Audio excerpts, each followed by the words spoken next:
Today on DNVR Buffs Live, what Indiana winning the national championship tells us about the transfer portal era, and it's Tiersday. Find out what we're tiering next.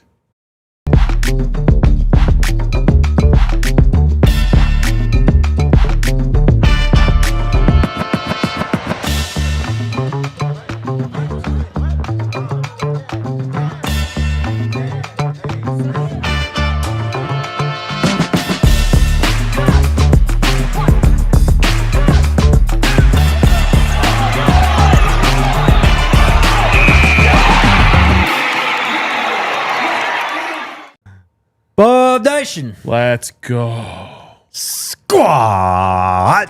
Coming to you live from the Toyota Lounge, driven by your Front Range Toyota stores. This DNVR Buffs Live. What a big show today. The college football season is finally over.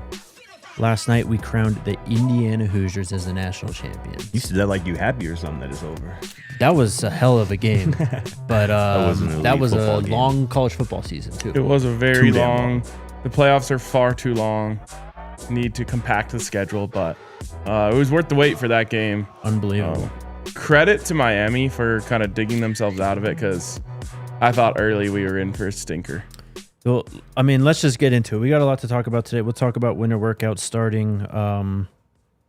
It is Tiersday. We're going to tier Big 12 head coach and quarterback combos, Darian Mensah, all kinds of stuff. But yeah, we'll talk about this game and the Indiana Hoosiers, how they got there, and what Coach Prime in Colorado maybe could learn from it. But it's been something that they've already been doing pretty much to this point. So, starting with last night's game, I mean, 27-21, as you mentioned, it was teetering on another Indiana blowout, especially after that blocked punt. What was it, 14-3 after that or something like that? I think it might have been still in 14-0. It was a little bit later, but it started at 10-0. Yeah. 10-0 at halftime.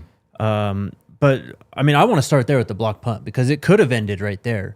But then Carson Beck and Miami responded with an 80-yard drive after that, marching down the field. Carson's making throws. Fletcher's running the ball well. Baby Jesus is going crazy. We called that cover.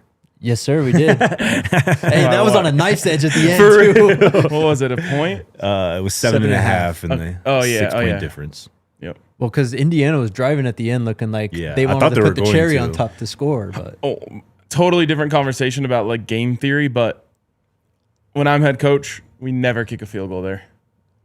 Being up 6 is the worst. The worst outcome of that scenario. Does in my nothing opinion. for you. I'd rather be up 3.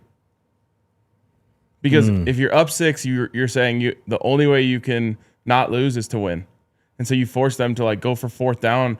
Let's say it's 4th and 1 on the 10-yard line. They have no choice but to go for it. If they're only down 3, they're going to kick it. Yep. Yeah. I don't know. I don't know. I kind of disagree only from I like the security. If those are your options, be up 3 versus be up 6, I'd prefer to be up 6. But I'm going for it so I have the chance to just end the game. For sure. I guess I like that extra security of they got to score a touchdown. Exactly right. Yeah. I mean, most coaches do. I hate it. Because it makes for some very tense moments, like it was late in that game where Miami had a chance to go down and score a touchdown or win the game. I don't know why Beck's going for it all there. You just don't need to. Yeah. I mean, I think I see what he saw. It was open for a brief moment, but he doesn't have near the arm to get that in there. Well, he thinks he's seeing cover 2, which he is, but there's no threat to the flat. Exactly. Right. So then the corner's just I might as well just trail this. Yeah. And even then, though, it's just not it's one that you have to get off of. Yeah, for sure. When when you see him start to run, you have to get off of that because you just don't need it there. You take a 10-yard gain, you throw it away. There was still 48 seconds left, I think, when he threw that. Yeah. Reminds me so much of the Bears ending in overtime, where it's I love the aggressiveness, but why are we throwing that ball 30 yards down the field when we already got to stop? All we need is a field goal. And all the momentum is in your hands. The other team's on their heels. 100%. Miami's lost 3 games this year. All 3 of those games ended with a Carson Beck interception. No, that's crazy. Yes. It was crazier. He has 6 career losses. Yes. And I think I saw 4 of them. Yes. He's had an interception to end the game pretty much where they could have won it. And it's insane. It's crazy because he plays so conservative and protects the ball so well up until the very end of the game. Yeah. Well, but that's the problem. Of course. Those are the times when he can't play conservative and protect the ball. He's got to take chances. Yeah. Right. Man, I was blown away by what Curt Cignetti and Indiana did to prepare this team. It felt like they were on it every time Miami was running the ball. They had a run blitz going. Every time they dropped back to pass, they're dropping 8 in coverage. Yeah. Miami I think they just straight up got out coached. That punt, why are you rugby punting when you're like 10 yards off of your own goal line, bro? I don't even really think it was a rugby punt as much as it was like, I don't know. The ball's got to go, though. I know, exactly. It was like a half roll or like, I don't know what you would call it. Especially when Indiana has shown the ability, the propensity to block kicks. Yes. Like in these playoffs. Yes. Like that's a strength of theirs. I think it's 87 who was the right guy on the personal protection unit. He didn't even try. On the punt protection unit. I mean, he what is he doing? I have no idea, bro. Especially if you know the call is roll punt right. It's great.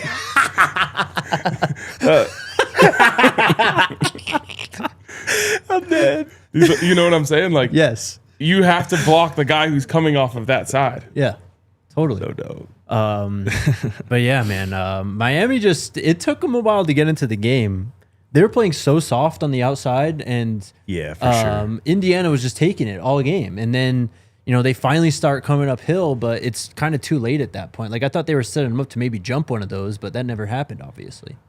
That touchdown run by Fernando Mendoza was sick. Oh, it was unbelievable. Like that was a Heisman moment. Yep. That was like a play where it's like, you remember when Indiana played Miami in the national championship? You're like, oh yeah, I'm gonna remember that play. You know what I'm saying? Yes, that's really one of the few memorable plays in the game. And that's kind of where I was gonna go. He didn't overly impress me. No. like at all, really. I was saying to I was watching with Allie and Bryce, and I was like, "Where's the Heisman? That's like, Do something Heisman like." it didn't seem like we were watching a first round quarterback last night, let alone a first overall pick, Yeah. which is what it looks like he's going to be. Well, and that was really the first team that I can remember that got a consistent rush on him. Yeah, And he looked like a different quarterback. And for sure.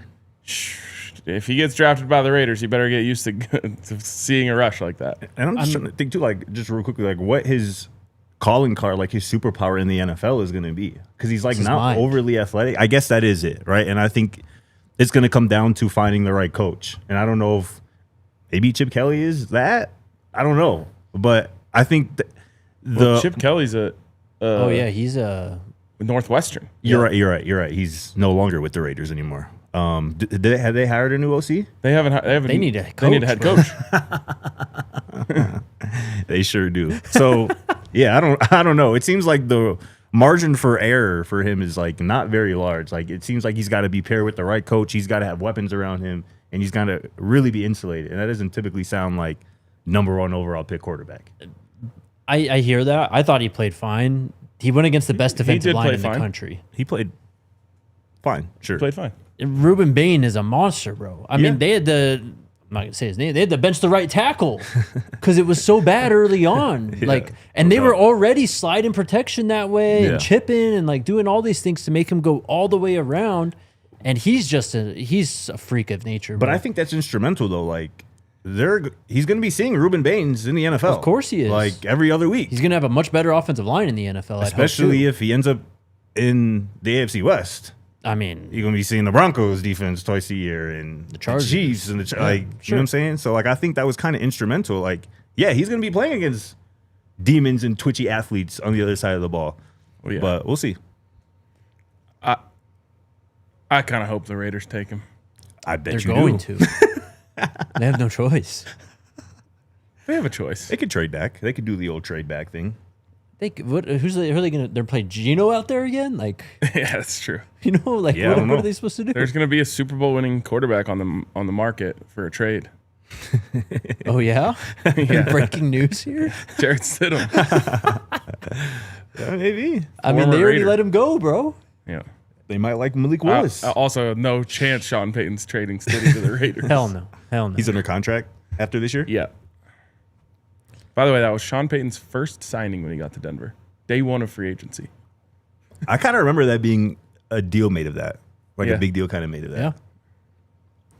Yeah. But yeah, man, Indiana and clearly what Curt Cignetti has done is remarkable. I mean, Definitely. insert any Unprecedented.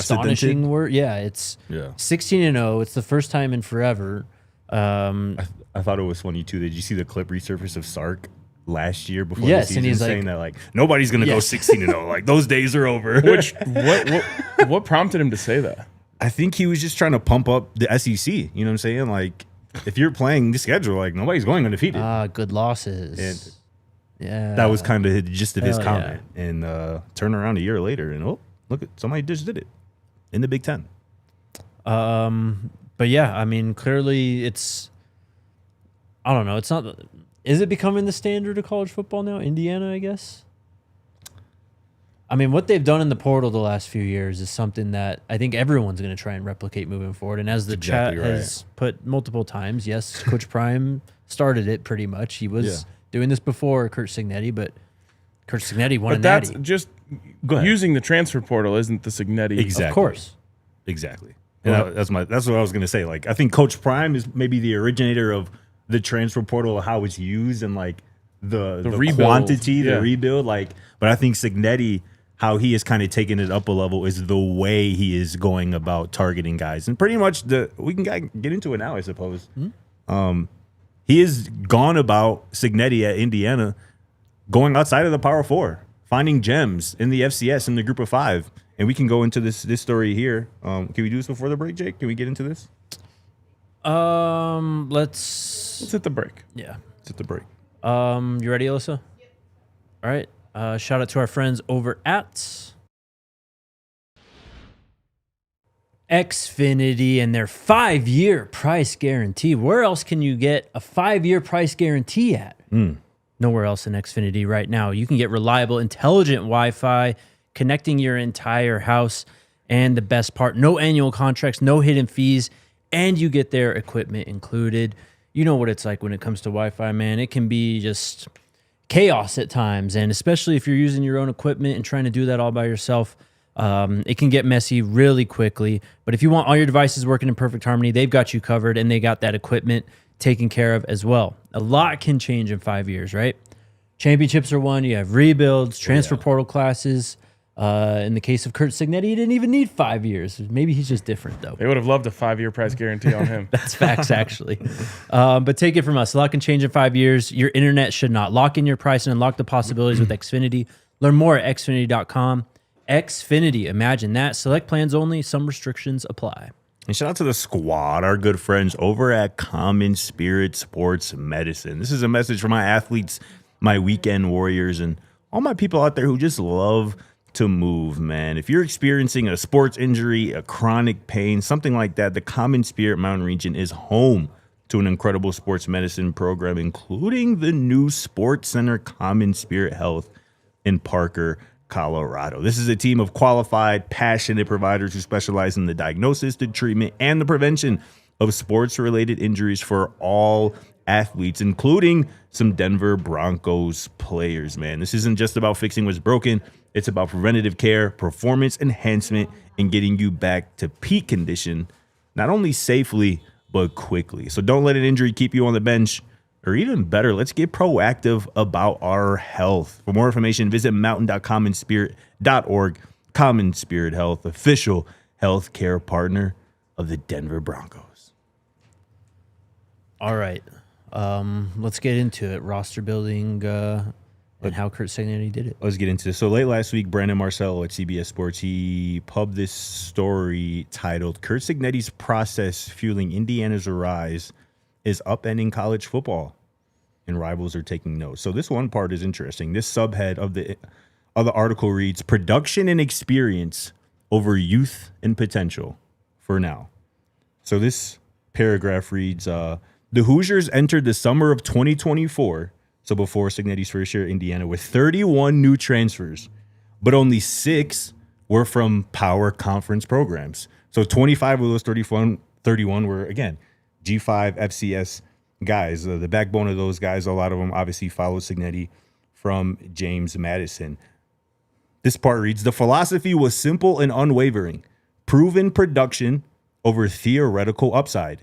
Veterans whose ceilings hadn't yet been reached, and the resolve unimpeachable. Players who could absorb coaching immediately, tweaking small mistakes to transform into machine-like players with fundamentals. Obsessed with fundamentals. Cignetti ran point on every decision. So I think that sounds a lot similar to what we have seen Colorado kind of pivot towards with Darius Dardenbach this offseason in terms of the transfer portal.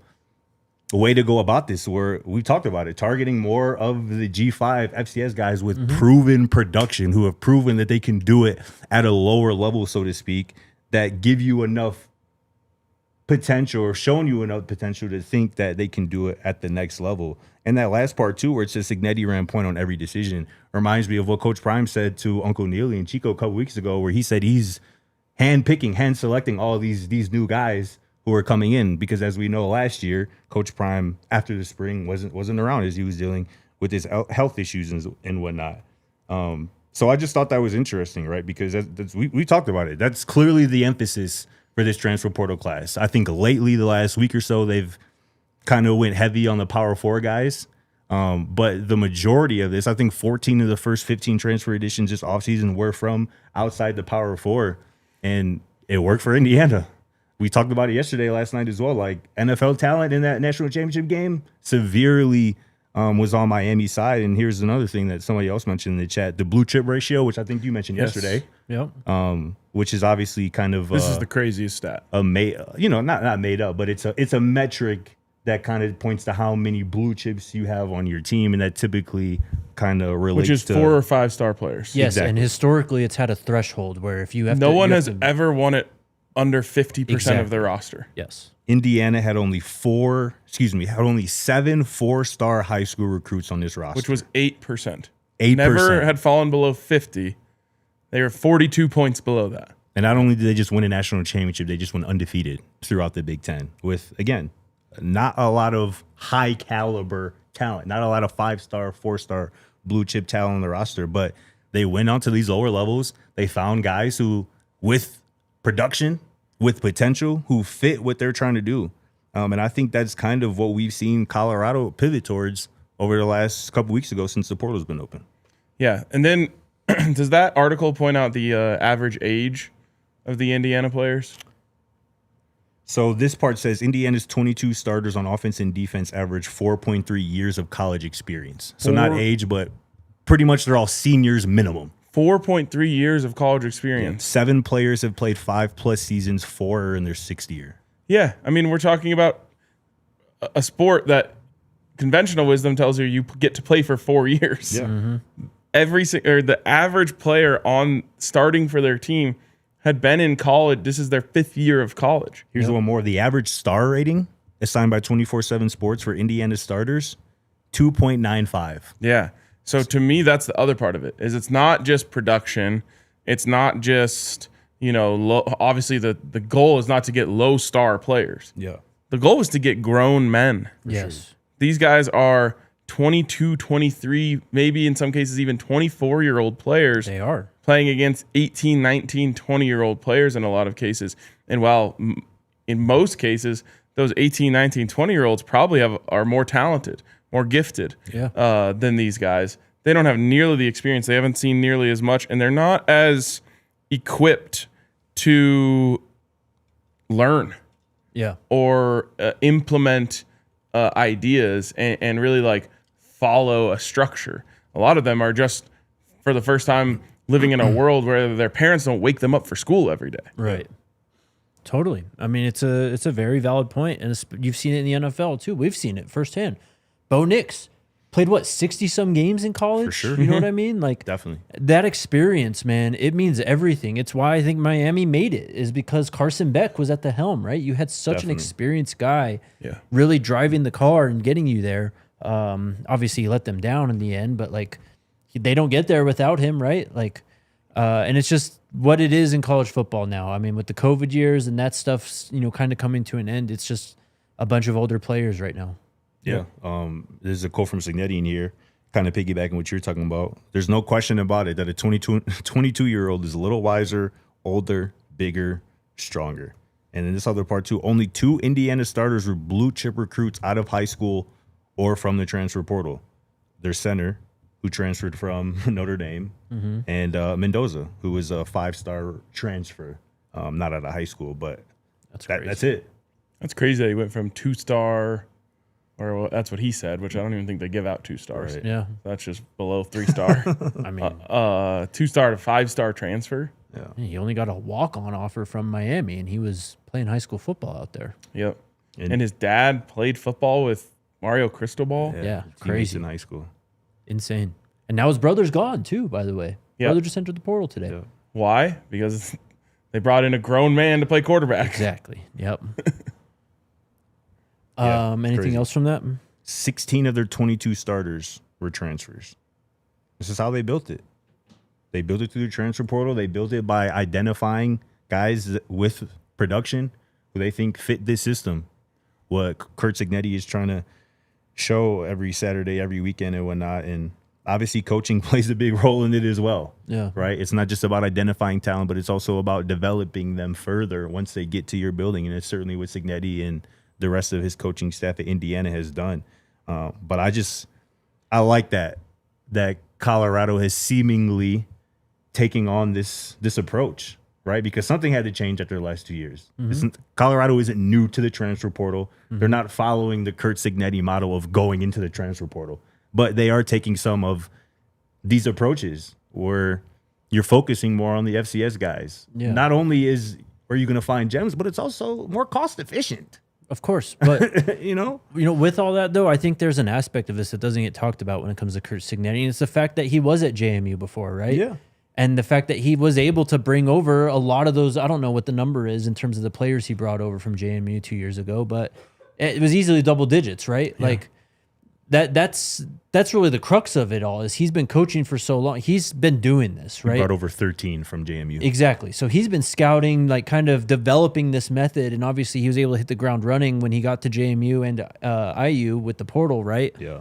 But these relationships go back, very far, right? Like he brought a load of those guys to JMU. That took recruiting back then before they were even in the Power 5 at Indiana. Like a lot of these relationships with Pons and Surratt were established beforehand. For sure. And they were obviously starting. Absolutely. And that is, I wonder if a part of how he developed the plan, because he brought over guys from JMU who I think a lot of people, just like guys from JSU, were doubted at Colorado, who then balled out. And it was like, okay, the formula isn't get JMU players. Right. But what worked about this? Yeah. These guys were experienced, they bought in, and they were seasoned. And like pre-approved, like he already scouted them. Yes. He already knew their makeup. You know what I mean? Like for him, it was just like, you want to come link up at IU or not? Basically, that's all it was. Totally. This other quote from Cignetti, he goes, "When I got here, we had 10 offensive starters in the portal, and we had only one returner on defense. So we were down to 40 scholarships by day 3. We needed to hit the portal hard, and we signed 22 guys who have been 2 or 3 year starters with consistent production. And I'm willing to bet that maybe not 22, but 15 plus guys that Colorado has added this transfer portal haul with 2 to 3 years of starting experience and production. And I think that's the way to go, as opposed to helmet scouting. Oh, this dude played at Alabama. Didn't actually play, but he's coming from Alabama, and people are excited about that in the moment. But this is somebody who, again, this is a theoretical example, but somebody who didn't even play. That you don't know if they can play college football, but their high school recruiting got them to a place like Alabama. What's crazy is now Cignetti's going to get to do both. He's gonna have everything available to him. Yes. They're going to be better next year. Yeah, I mean, the one thing is, can Hoover be as good as Mendoza was? Yeah. Or just not even don't turn the ball over as much as he did this year. And they're probably going to make a run. But that's a part of who he is, Yeah, for sure. And I think if they don't do this next year, it'll be because he wasn't able to play the style that Mendoza played at such a high level. Yep, for sure. Yeah, King mentions it, King Riot TV. Yeah, they got Mark Cuban in the fold now too. Oh, yeah. Like, Yeah. they're going to be able to do whatever the hell they want to do and get whoever the hell they want to get. Right. Which is, I don't know, who did they beat out for Mendoza in the portal? Let me take a look. Like, I don't even remember him being. I want to say that was like a early, like around really early. Yeah. Like even around like when Caden, that's what I think about, like when Caden Salter committed to Colorado. That was like December still, like right when the portal opened. So he was in the portal for 2 weeks. He entered on the 11th. He committed on Christmas Eve last year. I I mean, I wish I probably could it. tell you, yeah, but He got in. He probably saw the vision, Cignetti early. He was like, "Yeah, that's where I'm going. Yeah. That is where I'm going."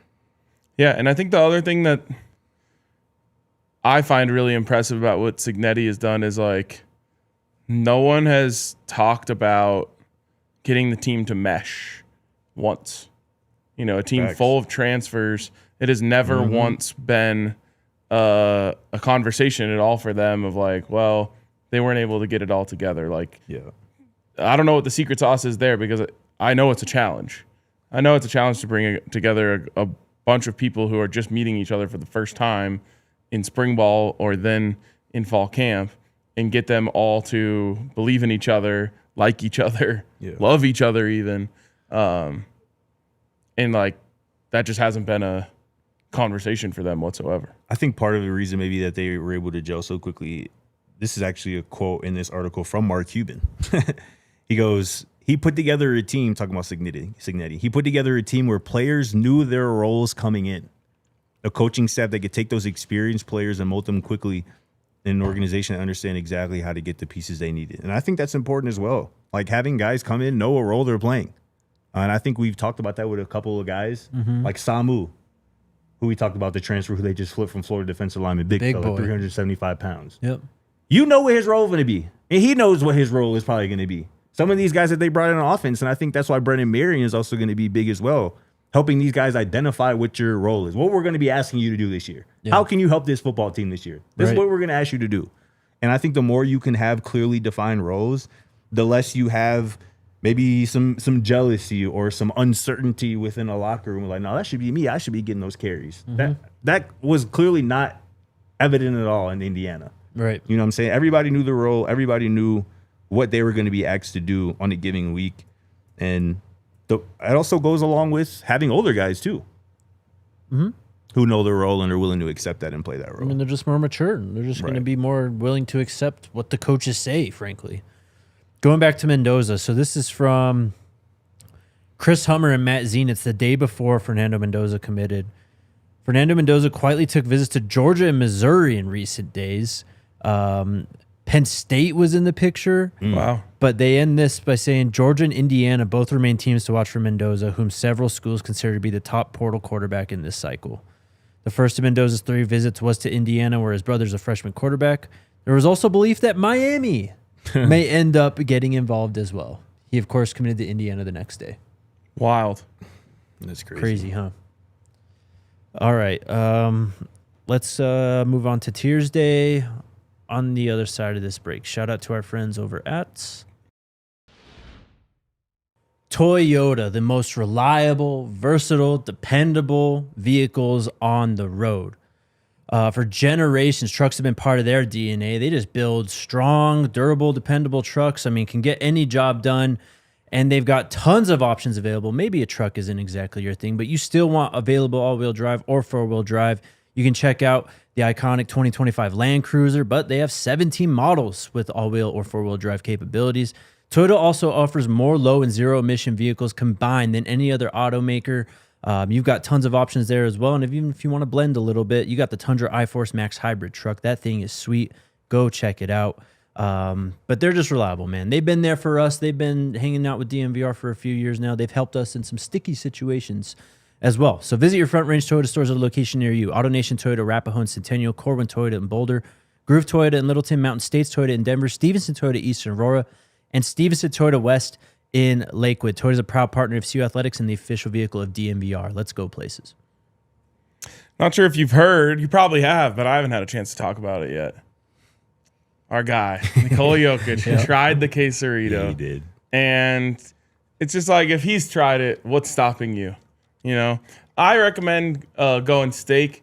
Comes with ground beef. You can get it with chicken. You can sub a lot of things at Taco Bell. I saw someone, one of our friends who was a vegetarian, subbed in black beans. Ooh. They are very accommodating at Taco Bell. One of the many, many things that I love about them. But you got to get over and try the quesarito. And while you're at it, you might as well try some of the crispy chicken menu, whether it's a taco, burrito, or strips. The crispy chicken menu delivers every single time. So with the playoffs upon us, Be the hero of the party, and don't forget to pick up a crispy chicken game day pack featuring chicken strips, soft tacos, and Taco Bell's amazing nacho fries. This is definitely a winning combination. Live Moss with our friends over at Taco Bell and try the quesarito just like the greatest basketball player in the world. All right. Happy Tiersday, everyone. Taco Tiersday? Taco Tiersday, brother. It's been a minute. And honestly, get used to it. Welcome to the offseason. Tiersday's about to be a staple again. Let's go. Let's get it. This week, it is Big 12 quarterback head coach combinations. There's some quarterback battles that will, of course, be, ongoing that will probably follow throughout the offseason. But we'll take our best jab early on here with the board. We're just going to go in the order that it shows up right there, which looks like pretty close to alphabetical for the most part. Yep. Arizona State, of course, Kenny Dillingham at the helm. They brought in Cutter Boley from Kentucky and Mikey Keene, who was at Michigan. He was the Fresno State quarterback 2 years ago, right? Fresno State? 2 years ago, yes. Previously at UCF before that. Yes. So they're going to sounds like such a hockey player. A How good, distributor, bro. It's my guy. Also, I believe there is a... So you expect him to win the... No. Okay. Only because they probably paid Boley a lot of money. Yeah. And Keene is just kind of a career backup at this point. Okay. There's no current D tier, so I don't know if... Kenny's going to have to do a lot of we work can, for this we grade. can just add another tier, too. So I've seen Kenny Dillingham make Jeff Sims look good. Yeah. And that's going to carry some weight for me here. That carries a lot of weight for me here. To me, it's either A or B tier. I can't go S tier because I don't think the quarterback's that good. Just a reminder of what Cutter Boley has done throughout his career at Kentucky, coming from the SEC this past season. He threw the ball 300 times, completed 65% of his passes, 2,100 passing yards, 15 passing touchdowns, 12 interceptions. Eesh. So sacked 26 times, too, which is kind of a lot for only 300 pass attempts. But this is I love Kenny, but this quarterback situation is probably going to be the worst he's had since he's been at Arizona State, obviously. 3-9 his first year. Ooh. Bourget. It was like Bourget and some other guy. I guess I stand corrected then. I mean, Bourget had his moments. He wasn't terrible. Was that who started at quarterback against us that year? I feel like it was someone else. Yes, I think so. I'll go back and... He was terrible in that game. I think I'll give Kenny his respect. I'll say B. Okay, B is fair. I'll say B. So in the 2023 football game, it was... Yep, Trenton Bourget at quarterback. Went 32 of 49. 1 touchdown, 0 interceptions. Damn. They had Cam Scatterville on their roster, and they threw it 49 times. They deserve what they got. But yeah. I'm not going to go crazy on that ranking. It's fine with me. Baylor. You're sticking with B, okay. Yep. Baylor. DJ Lagway and hot seat Dave Aranda? Definitely. Yeah. Definitely. Steaming. They had my guy Sawyer last year. Obviously, he was pretty talented, but didn't really matter. He threw 31 touchdowns to 12 interceptions, led the conference in completions, attempts, and yardage. And Baylor won how many games? 7? I think that's right. 5 and 7. That's Mid-coach, mid-quarterback. The quarterbacks has to be worse, though. Yes. worse than last year than Sawyer. Absolutely. Yeah. I mean, obviously, he's incredibly talented. Super high ceiling. Right. That's the crux of it, potential versus production. Like, I know he's a 5-star, but like Lagway's, that's such a wide gap. He'd have to get better to even come close to what Sawyer was. You're probably right. And Sawyer could run too. It's not like he was just a statue back there. This is probably a C. You're right. Okay. C is where I was going. Yep. C tier for Baylor. BYU, man. That's pretty S. I mean, S. yeah. Pretty S. Pretty super. Pretty superior for sure.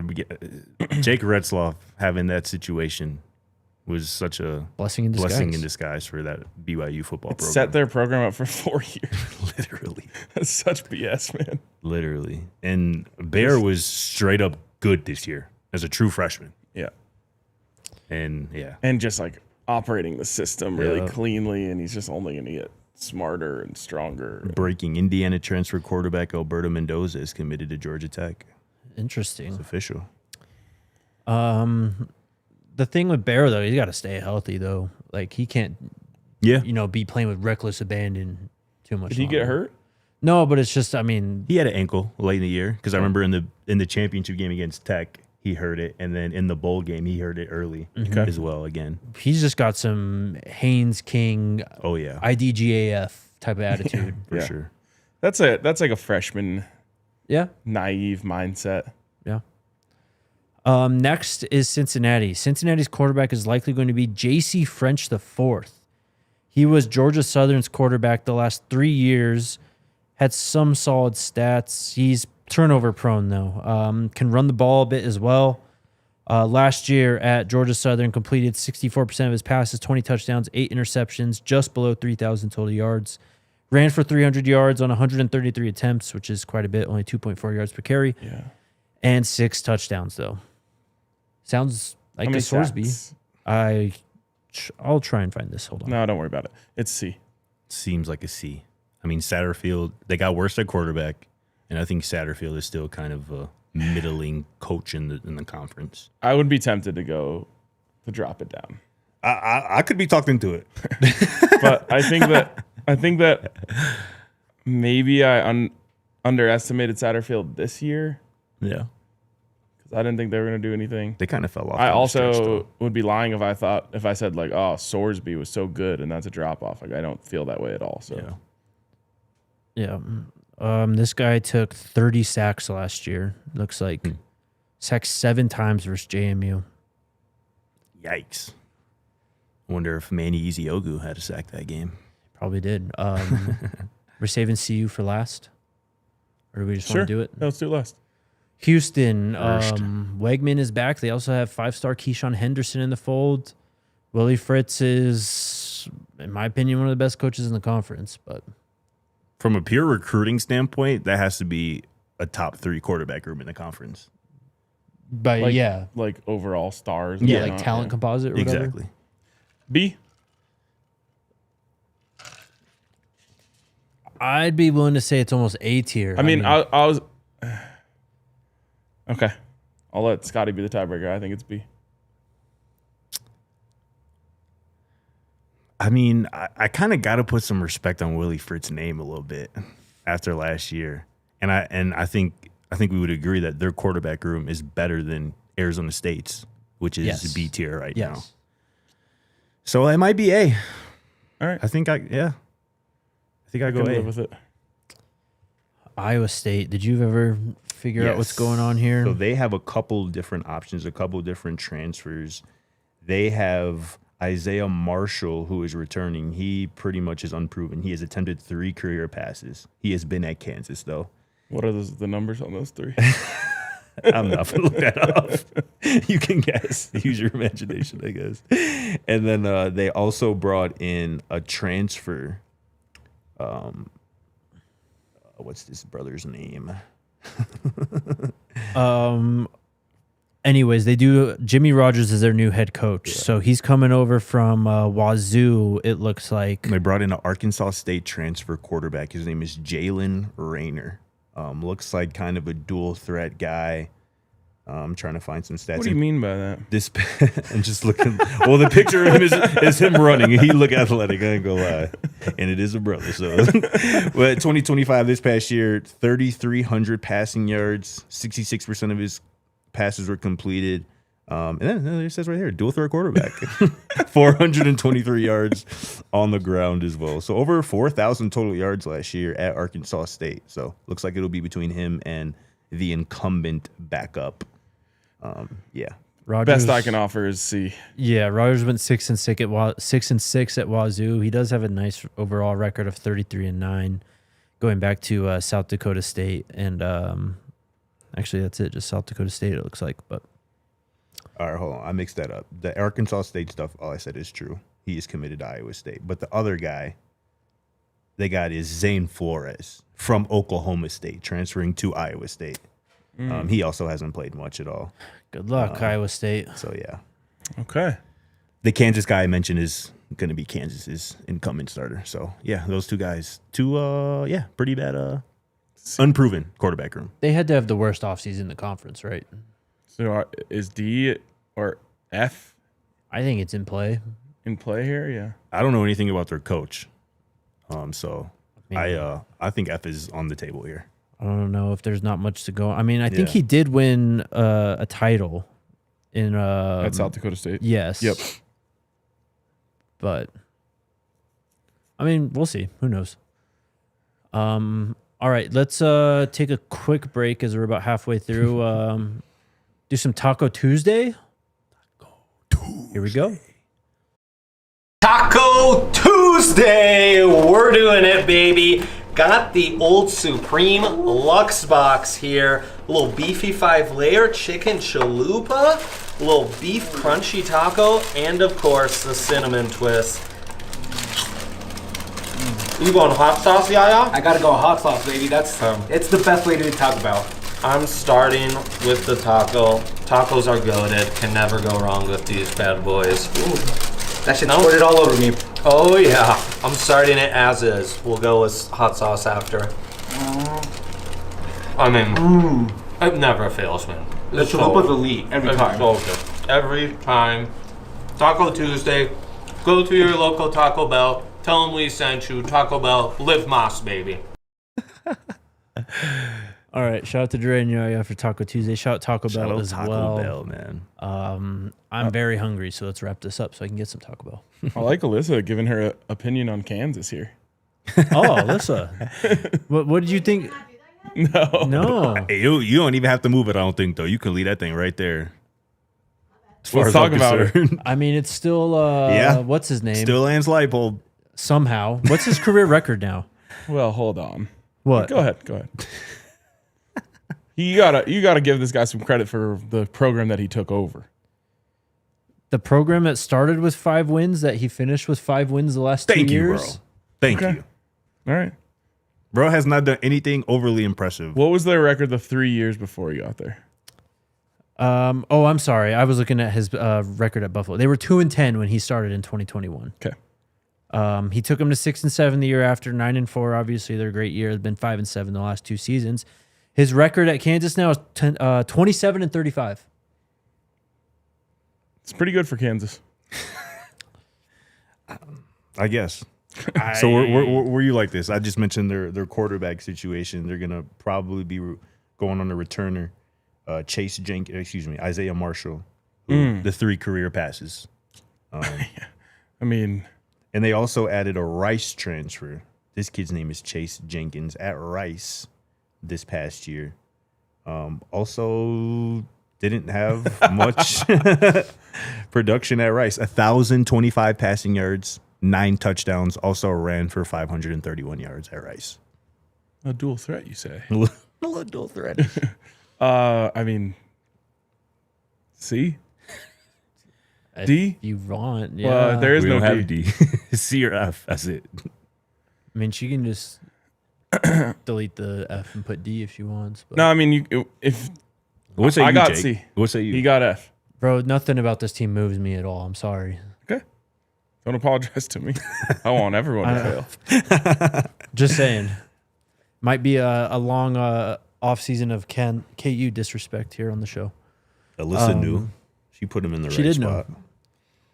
know. Kansas State, however, Colin Klein with Avery Johnson. S. No, he stopped. Brother, I was going to say, you can't. Don't do this to yourself again. Man, if you wanted to be passionate about it, I would be willing to discuss A tier. Yeah, it's B to me. Yes, I agree. I still believe in Avery. I like that he stayed loyal. I think Colin Klein has. I think it's a great fit for him. Because me Colin too. Klein's been there and done that, Yeah. literally at this stop. Exactly right. So, I'm cool with we got that at B right now. yeah. B? I'm cool with that. Okay. Oklahoma State, I mean, F. we don't really know. Oh, I'm tweaking. Yeah, My what the bad. hell? My bad. I was like, you're the mess to make My it bad. down. I was like, My God bad. damn, My bro. bad. They got Eric? Chad Morris. Chad Morris and Drew Mestemaker at quarterback. Drew Mestemaker was a 5-star transfer. Eric sounds pretty right. Hold on. I think it's Chad. Eric Morris. Oh, who's Chad Morris? That just Chad sounds Morris, more realistic. that might be his dad, actually. I'm pretty sure that's it. Yeah. Okay. Eric Morris. I'm a big fan of Drew Mestamaker, and what he did as a freshman this past season at North Texas. They were in a playoff contention. Yep. For that G5 spot for a lot of the year, and it was mainly because of Drew Mestamaker's right arm and that passing offense. But them not making it was also because of Drew Mestamaker. Are you talking about the Tulane game? Yeah. I knew you were gonna. that game left a really bad taste in your mouth. Pause. Yeah, I don't know, maybe it's just because I'm so used to watching Bo Nix just ball out in big games. But watching a quarterback kind of shrink. Yeah, it wasn't a great performance, no doubt. But I still believe. Again, he's a freshman. He also I believe think almost kind of made a little comeback. He did. At the end. He did. He made it interesting at the end. I'm not sold. It's B or C to me. I'd put it B. I'd put it B as well. That kind of feels disrespectful to the other two teams in there, in my opinion. And ain't nobody I don't respecting think Cutter so. Bowley, folks. I think Mestamaker might just be better than those two. Like Straight teams. up. Straight up, he could be. Yeah. All right. Also, by the way, Chad Morris was the head coach at SMU in Arkansas. He's actually the father of Chandler Morris, not Eric Morris. Okay, that makes sense. I'm glad that's a real name that exists. Yes. TCU. Sonny Dykes. Sonny Dykes on the hot seat? No, No? I don't think so. I mean, he took Still got up to what's 8 his wins name? this year, didn't they? No, he took Gary Patterson's team to the Natty. Since then, he's won 5 games. He did win 9 games, but Yeah. This year, right? yeah. Yeah. He's not on a damn hot seat. No, not at a place like TCU. I mean, do they get a better player than Josh Hoover this season, though? Who's their quarterback? We looked it into up. Yes, and I already forgot who it was. It was a transfer. 2 seconds. Hold on here. I already know before we even do this that this is C tier. Probably. I mean, it's got to be a transfer. Sorry. I like, I don't know. I think whoever was going to be under center with Sonny Dykes running that offense, like they're going to score points. Jaden Craig. He was the Harvard quarterback. Oh, that's what you mentioned. Last year. Pulling up the stats right now for first off, any guess? Harvard. Crimson. Thank you. 6'2", 215, but 25 touchdowns, 7 interceptions, 2,869 yards, 61% completion last year. What was the touchdown to INT? 25-7. He also ran in 3. Not a big runner at all. Didn't sound like it based on the specs. That's not. That was a 6'2", 215 that had me thinking he's not going anywhere. Nah, you said ain't no dual threats at Harvard. Let me stop. I believe in the coach certainly more than the quarterback, so I think C is probably fine. Yeah. There's yeah, from a pure talent perspective, I think they might be scraping the bottom of the barrel when it comes to this conference. He's going to be slinging it. For sure.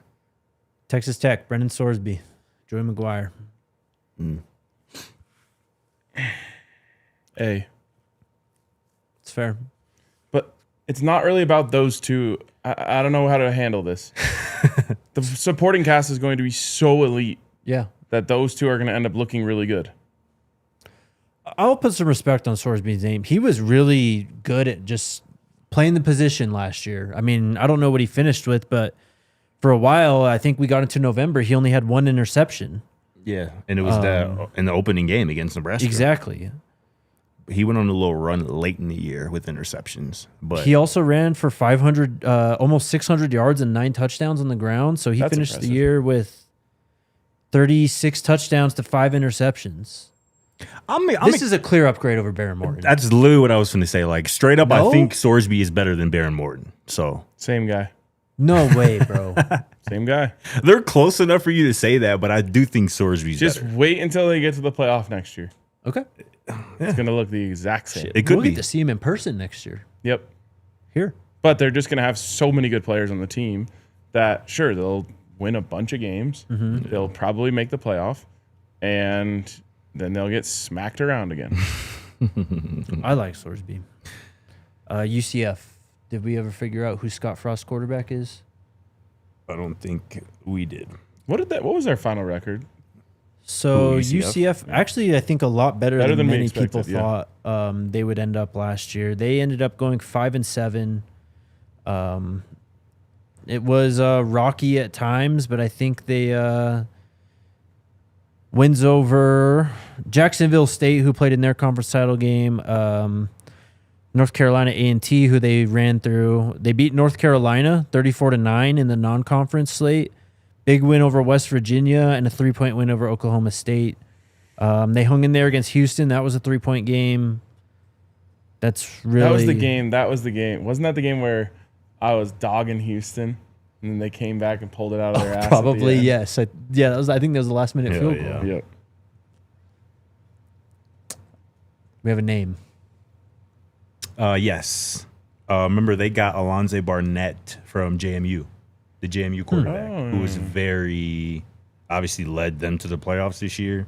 49 passing touchdowns, 22. This is over the last 2 seasons. Oh, get the fuck out. Hit him with the last 2 seasons. He actually had 15 rushing touchdowns just this past year alone, which was most among FBS quarterbacks. So this is a true dual threat. And Alonze Barnett, a real playmaker.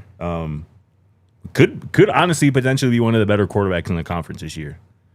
This probably comes down to how we feel about Scott Frost. Yeah, we don't feel glowingly about Scott Frost. Yeah, so this is either this is a BC type. It's like a B tier quarterback with an F tier coach. I think we can all objectively say that UCF was better than we thought this past year. Yeah, I don't know if that's saying too much. No, I mean, so that expectations were in the cellar. Fair. So you want to go B tier? Feels high. It does. C is probably most appropriate. Okay. Look at that little pyramid we got going. This is an interesting one. Arizona with Fafita and Brent Brennan. Wait, Fafita's still playing? Mm-hmm. Yes. Yeah. Jesus. Remember in 2023, he was a freshman. He was the freshman of the year in the conference. In Pac-12. You're right. Damn, that's formidable. Yeah. I'm almost... Y'all know how I've come around to my guy. Everyone has to respect Brett Brennan at this point. That's what I'm saying. It's kind of my guy now. Fafita last year, his completion percentage was the highest it's been since 23, and he had the most touchdowns in his career with the least amount of interceptions, 29 touchdowns to 6 interceptions, 64% completion. He even ran the most that he's had ever in his career for 216 yards and 3 touchdowns. He was like layering it against us when we were playing. He was dialed in this He year. was awesome this year. I think it's got to be A. I agree. Yeah. Good for them. There's just I can't get up to S, even though Fafita is probably a better quarterback than Bear Bachmeier. Mm-hmm. I can't get there with Brett Brennan I agree. in terms of how good of a coach he is. Completely agree. The Utah Utes, of course, Devin Dampierre is coming back, but it's a new head coach with Morgan Scaley. So was Bird.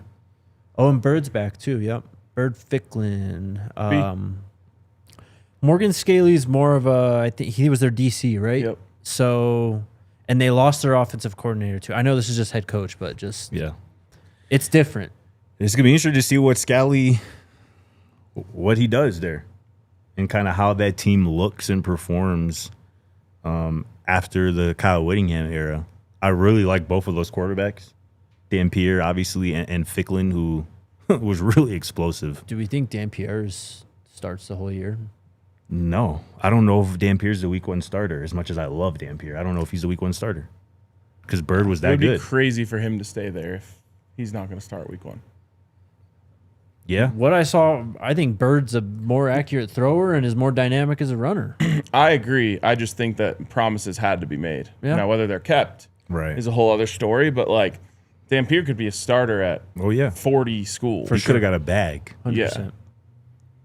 he could have got a bag. I mean, the quarterback room is certainly A tier in my mind.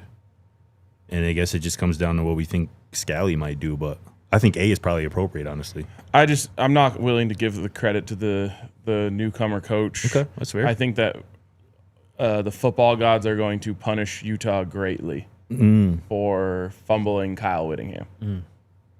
So I'm going B. I think B tier is where I would land as well. Fair. Do we know who's playing quarterback for the Mountaineers this year? Yeah, same guy. No? Scotty back? He might be. Yeah, he might be. was a Scotty Fox? redshirt Sure. freshman. You're right. And I haven't heard no portal news, so you might be right. Let me double check. Obviously, it's Rich Rodriguez with the power spread that he's been running for forever. Scotty Fox Jr., Mountain. Good for them. West Yeah. Virginia Mountaineers. Well, and when we were in West Virginia, they were kind of like, the fans were like, you guys got your guy, we got our guy. Like, so they like him. West Virginia's a lot of turnover again. I was impressed, I think I can say, with what Rich Rod and I was. what they did over there. I mean, they went 4-8. Obviously, they beat CU, but they lost their top running back, and that's really when Scotty Fox kind of. They had that big win over Houston the week before Colorado, the win over Colorado too. So I think this is a C. and a win over Pitt. They had three Solid wins. of their 4 wins are pretty substantial wins, in my opinion. I think it's a C. I don't think Also, to we can put him Wayne, B. I didn't come away from Morgantown liking it as much as I expected to. Not that I didn't like it, but I don't know. I know why. Why? Jake and I weren't there. Could be. My crew was pretty elite, though. No, I'm not. But it just wasn't, it didn't turn up like everyone said it would. It was an early game too, right? True. Noon game out there. Yeah, but like the bars and whatnot. Yeah. C tier's fine for me. Definitely. I can live with C belong. tier. Colorado, Coach Prime, Julian Lewis. You want me to? SRA. It's A. I think it's yes. He obviously does not have as much game experience as Barry Bachmeier. Julian does, but I think that you have to mention his talent, kind of like what you saw from Fafita early on, right? Yeah. In terms of Houston, they could also throw out a freshman themselves too, who kind of got them up in this range. But I mean, if we're talking quarterback room too, I think the quarterback room, top to bottom, is just better for CU this year than last year. Totally. And I believe in Julian Lewis the most you possibly can at this point. Yeah. But just in terms of pure resume, the combination of Coach Prime and Julian has a hard time standing up against Bear Bachmeier and Kalani Sitake at this point. I would also add in Isaac Wilson is a very capable backup. Of course. You know what I'm saying? We all love Julian, and, I think he's going to be a star if he isn't already, particularly in this conference in college football as early as this season. And I think you brought in a backup with real experience.